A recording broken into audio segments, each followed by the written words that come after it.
हिंदुत्वामध्ये भगवा हिंदुत्वाचं प्रतीक आहे. तर तुम्ही बऱ्याच आता बोलताना बोललात की टिळा लावलेला, हातात भगवा धागा वगैरे.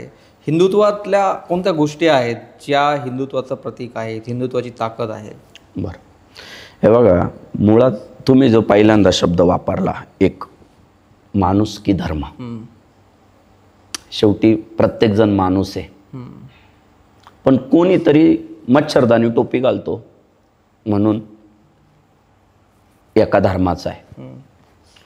कुणीतरी डोक्यावर विनोदी टोपी घालतो म्हणून एका धर्माचा आहे.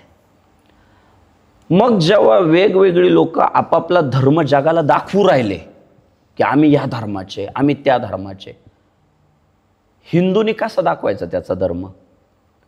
हिंदू माणूस ओळखण्यासाठी पहिलं प्रतीक जर काय तर कपाळावरचा टिळा आहे.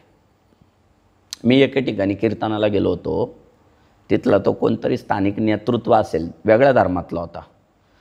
त्याला हार घालायला उठवलं, मला हार घालण्यासाठी. त्याने माझ्या कपाळाला टिळा लावला, पण मी त्याच्या कपाळाला जेव्हा टिळा लावायला लागलो त्याने लावू दिला नाही. तो मला म्हटला इथं लावा, गळ्यावर. मला विचार पडला, गळ्यावर चालतो कपाळावर का चालत नाही? मग कीर्तन संपल्यावर मी विचारलं त्यांच्या कपाळाला काही ॲलर्जी आहे का काय, गळ्यावर लावा म्हटले.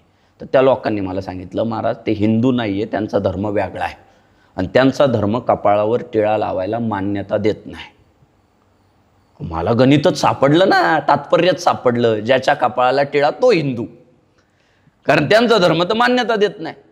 मग मी त्या दिवशीपासून मनावर घेतलं की आता हिंदू बांधव ओळखायचा असेल तर कपाळावर टिळा पाहिजे त्याच्या. तो कुणीही लावू द्या दादा, ज्याने कपाळावर टिळा लावण्याचं औदार्य दाखवलं ना तो हिंदूच आहे. त्याचं मन तितकं व्यापक झालं, मोठं झालं ना, तो हिंदूच आहे माझ्या दृष्टिकोनातून. मग मी आग्रह धरला की आपण कपाळाला टिळा लावायला. सोबर संतांचे प्रमाण आहे, ऊर्ध्व पौंड्र भार, कंठी शोभे माळ, कापे कळी काळ तयाबेने. म्हणजे जर तुमच्या कपाळाला टिळा असला तर कळी काळ सुद्धा घाबरतो. संकटांवर मात करण्याची आपल्याला एक ताकद मिळते, अन्यायाविरुद्ध लढण्याची ताकद मिळते. आणि म्हणून टिळा असावा जो स्वतःला हिंदू म्हणून घेतो. हिंदू धर्माच्या रक्षणासाठी टाकलेलं पहिलं पाऊल म्हणजे कपाळावरचा टिळा. कपाळावरचा टिळा हे पहिलं पाऊल हिंदू धर्माच्या रक्षणासाठी.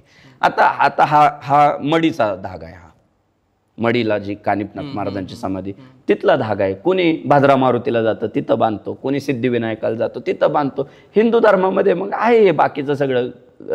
हातातला तोडा असेल, गळ्यातल्या माळा असतील. तुळशीची माळ सुद्धा अत्यंत पवित्र आहे. आम्हा व्रत एकादशी, देव केशव तीर्थ तुळशी. संतांनी तर सांगितलं कंठी मिरवा तुळशी. अनेक लोक जे म्हणतात ना धर्म मिरवायची काय गरज आहे, अरे गरजच आहे. महाराज म्हटले ही तुळशीची माळ मिरवा म्हटले, लोकांना दिसलं पाहिजे तुम्ही माळकरी आहे, तुम्ही हिंदू आहे. मग कपाळाला टिळा लावणं, गळ्यात माळ घालणं, मुखानं राम म्हणणं, हे हिंदू धर्मीयांनी सुरू करावं.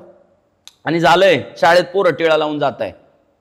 मी तर आता अजूनही काय आलंय, जुन्या विचारसरणीतून बाहेर पडायला तयार नाही. काही शिक्षण संस्था टिळा लावून जाणाऱ्या पोरांना हटकावतात की टिळा का लावून आला.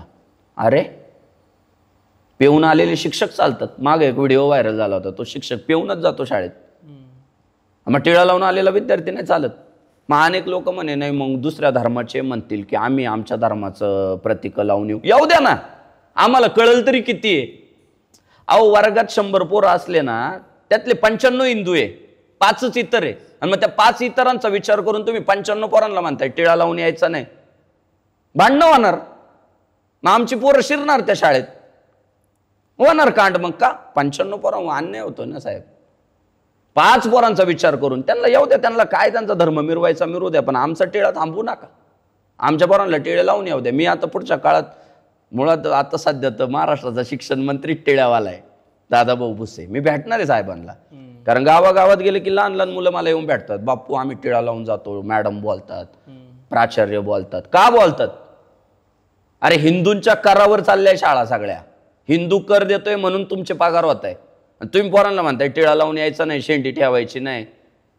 पुढच्या काळात होणार आहे सर, सगळे कांड होणार. बघा तुम्ही, शाळेत टिळा लावून जायचं, शाळेत टिळा लावून जायचं, मोठा लावून जायचं.